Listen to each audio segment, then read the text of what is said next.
Samsung का 5G smartphone अच्छी price tag में ऐसा हो सकता है।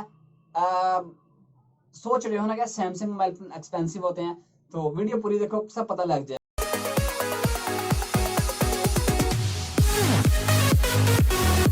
अस्सलामुअलैकुम दोस्तों, और आज की स्टूडियो में बात करेंगे सैमसंग गैलेक्सी A22 के बारे में। इसकी स्पेसिफिकेशन सब कुछ इस वीडियो बताऊंगा, रिव्यू दूंगा और इसकी अनबॉक्सिंग भी हमारे चैनल पे आपको जरूर देखने को मिलेगी जब ये लॉन्च हो जाएगा, और गेमिंग टेस्ट रिव्यू सब कुछ देखने को मिल जाएगा। लेकिन अभी मैं आपको एक छोटा सा रिव्यू भी दूंगा, और वीडियो पूरा देखिए, वीडियो को लाइक करें, चैनल को सब्सक्राइब कर लेना। और इस अंगूठे से करना बिल्कुल फ्री होता है, ये अंगूठा लाइक और सब्सक्राइब के लिए होता है। हमारी वीडियो देख के ऐसे ही ना चलेगा, वीडियो को लाइक और सब्सक्राइब जरूर करना। वो नहीं कर दोस्तों, वीडियो की तरफ चलते हैं। तो मैंने शुरू में बात की थी 5G स्मार्ट होने वाला है, तो परफॉर्मेंस से ही स्टार्ट करते हैं। यहाँ पे इसके दो वेरिएंट निकल के आ सकते हैं, 4G और 5G। तो यहाँ बात करें अगर ये 5G वेरिएंट हुआ तो यहाँ पे आपको मीडियाटेक की डायमेंसिटी 700 वाली चिपसेट देखने को मिलेगी।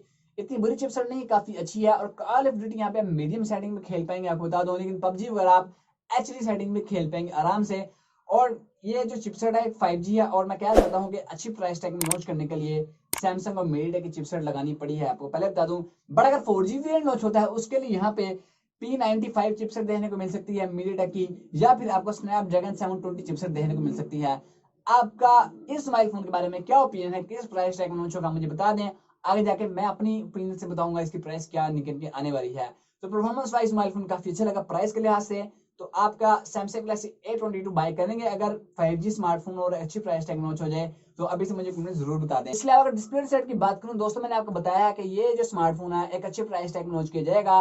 तो यहाँ पे एक एमोलेड स्क्रीन को निकाल के, बल्कि यहाँ पे आपको एक IPS LCD देखने को मिलेगी। और जिसका साफ साफ मतलब है यहाँ पे आपको इन डिस्प्ले फिंगरप्रिंट सेंसर देखने को नहीं मिलेगा, क्योंकि एक IPS LCD है। इसमें जो फिंगरप्रिंट सेंसर आपको देखने को मिलेगा वो साइड माउंटेन होगा, वो भी एक अच्छी जगह है और काफी अच्छी स्पीड में निकल के आ जाएगी। और रेजोल्यूशन की बात करें दोस्तों, 720 भी आपको रेजोल्यूशन देखने को मिलेगी। और यहाँ पे आपको 90 हर्ट्ज का कोई पैनल देखने को नहीं मिलेगा, 60 हर्ट्ज का एक नॉर्मल पैनल आपको देखने को मिलेगा। डिस्प्ले की साइज की बात करूं, 6.4 इंच डिस्प्ले का साइज है।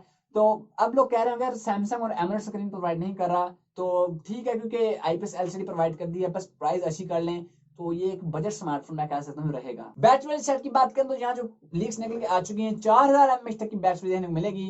फास्ट चार्जिंग की बात करूं तो 15 वाट तक की आपको फास्ट चार्जिंग की सपोर्ट जरूर देखने को मिलेगी।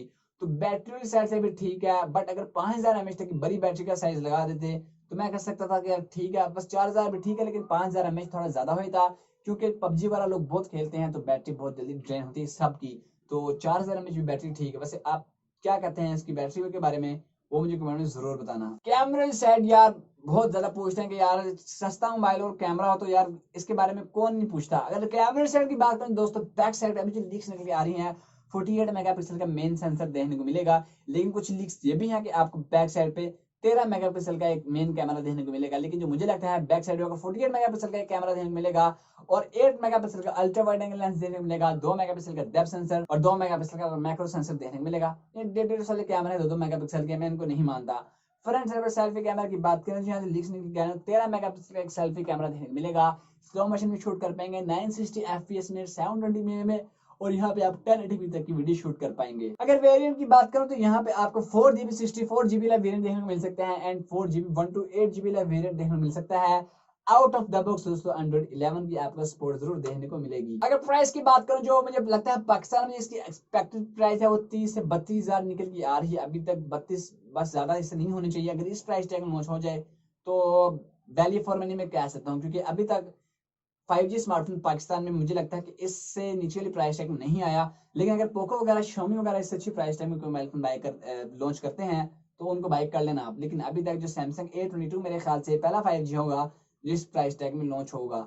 एंड अगर इंडिया के प्राइस टैग की बात करूँ, वहाँ जो इसकी एक्सपेक्टेड प्राइस निकल के आ रही है वो 14,000 है, तकरीबन 13-14,000 तक इर्द गिर्द निकल के आ रही है। तो इंडिया वाली साइड पे मैं कह सकता हूँ कि यार वहाँ पे तो 5G स्मार्टफोन काफी पहले आ चुके हैं। तो आप मुझे बताना है, इंडिया वाली साइड से अगर मेरी वीडियो देख रहा है, आप इस मोबाइल फोन को बाय करेंगे इस प्राइस टैग में, यानी कमेंट में जरूर बताना। अगर लॉन्च डेट की बात करूं तो इसकी जो लॉन्च डेट एक्सपेक्टेड वो आपको मई के मंथ में मोबाइल फोन देखने को मिल जाएगा। एग्जैक्ट लॉन्च डेट आपको 1-2 वीक्स बाद हमारे कमेंट सेक्शन में जरूर देखने को मिल जाएगी। तो वीडियो को लाइक कर देना, चैनल को सब्सक्राइब कर देना, तो जैसे मैं इसकी लॉन्च डेट बताऊं तो आपको उसका नोटिफिकेशन देखने को मिल जाएगा। अगर वीडियो को लाइक करें दोस्तों, चैनल को सब्सक्राइब कर लें, और सब्सक्राइब करने से ये होगा हम मिलते रहेंगे हर मरतबा, हर दिन, और डेली आपसे मिलेंगे, बात करेंगे, और बेल आइकन को दबा लेना। मिलते हैं इस वीडियो में दोस्तों, तब तक के लिए भाई को इजाजत दीजिए। अल्लाह हाफिज।